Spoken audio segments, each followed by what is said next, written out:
చోరీ చేసిన బైకుతో ఓ యువకుడు మహిళ మెడలోని గొలుసుని లాక్కెళ్లాడు. నగరానికి వలసొచ్చిన నెల రోజుల వ్యవధిలోనే 2 చోరీలకు పాల్పడి కటకటాల పాలయ్యాడు. కుకట్పల్లి ఠాణాలో ఏసీపీ కె శ్రీనివాసరావు వివరాలు వెల్లడించారు.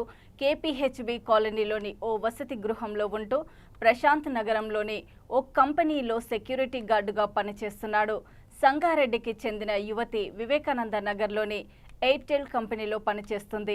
రోడ్డుపై నడుచుకుంటూ వెళ్తూ ఉండగా ఎదురుగా ద్విచక్ర వాహనంపై వచ్చిన గుర్తు తెలియని వ్యక్తి ఆమె మెడలోని 8 తులాల బంగారు గొలుసుని లాక్కొని పరారయ్యాడు. బాధితురాలు కుకట్పల్లి పోలీసులకు ఫిర్యాదు చేశారు. పోలీసులు 5 బృందాలతో రంగంలోకి దిగారు. 180 కెమెరాలను జల్లెడపట్టారు. గొలుసు చోరీ ఘటన వద్ద లభించిన సీసీ ఫుటేజ్లో చోరీ చేసిన బైక్ పైనే గొలుసుని లాక్కెళ్లినట్లు గుర్తించారు. గొలుసుని తనఖా పెట్టి 40,000 రూపాయలు తీసుకున్నాడు.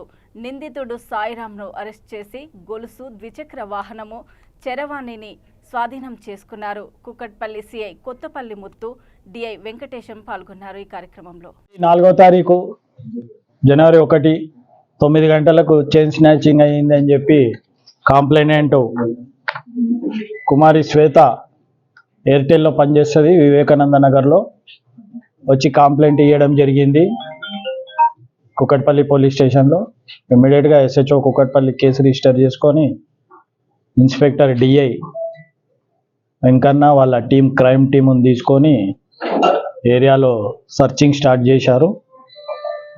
అందులో భాగంగా 180 సీసీటీవీలు స్క్రూటినీ చేసి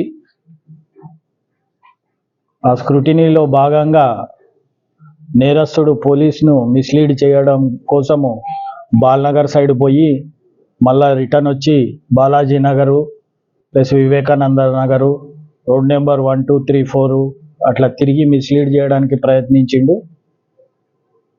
సిసిఎస్ బాలానగరు మరియు మన కుకట్పల్లి వాళ్ళు కలిసి పట్టుకున్నారు.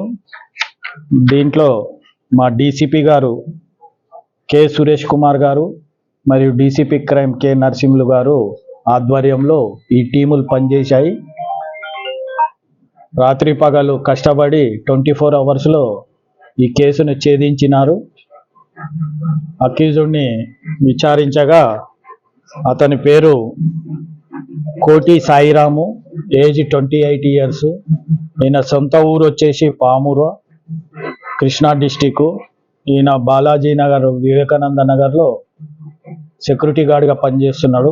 ఆర్థిక ఇబ్బందులతోటి దొంగతనం చేసిన అని చెప్తున్నాడు. గత చరిత్రలో ఈయన పైన 3 బైక్ దొంగతనాలు, 1 ట్రాక్టరు, 1 యాక్సిడెంట్ చేసినట్టు దొంగ బండితోటి కేసులు ఉన్నాయి. కృష్ణా డిస్టిక్లో ముదినేపల్లి పిఎస్ లిమిట్స్లో ఈయన పైన కేసులు నమోదైనాయి. అక్కడ పోలీసుల వేధింపులకు తాళలేక ఇక్కడికి వచ్చి సెక్యూరిటీ గార్డ్గా చేస్తూ ఇక్కడ కూడా చైన్ స్నాచింగ్ మరియు బైక్ దొంగతనం చేశాడు. బైక్ కూడా దొంగ బండి. ఇది ఓమిని హాస్పిటల్ దగ్గర బాలాజీ నగర్లో హాస్పిటల్ దగ్గర పెడితే అక్కడ దొంగలించి 3వ తారీఖు 4వ తారీఖు చైన్ స్నాచింగ్ చేశారు. మనోళ్ళు చాకచక్యంగా బంగారం 8 గ్రామ్స్ గోల్డ్ ప్లస్ బైక్ను రికవర్ చేశారు. కోర్టుకు పంపిస్తున్నాం. Thank you. 3 బైకులు, 1 ట్రాక్టర్ టైర్లు,